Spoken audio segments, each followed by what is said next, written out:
Donald Trump s'est fait une réputation en multipliant les polémiques. Mais cette fois, il s'est attaqué à un sujet particulièrement sensible, l'Église catholique. Tout part d'une image générée par intelligence artificielle dans laquelle il apparaît sous des traits christiques, incarnant un président américain accomplissant un miracle.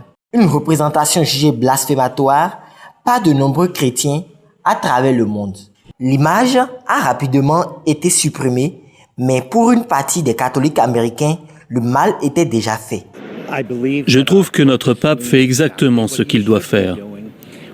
Parler des innocents, des gens humbles, de ceux dont il s'occupe. Et je pense que le président ferait bien de se poser un peu et de réfléchir à sa propre conscience. Franchement, je me demande vraiment à quel point Trump comprend le christianisme. Durant toute cette semaine, les passes d'armes entre Léon XIV et Donald Trump se sont multipliées.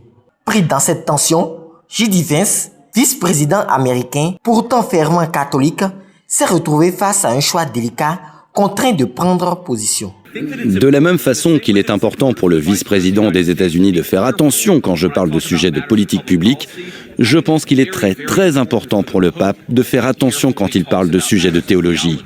La question reste entière. La base électorale de Donald Trump, notamment les conservateurs religieux, va-t-elle lui faire payer ses prises de position?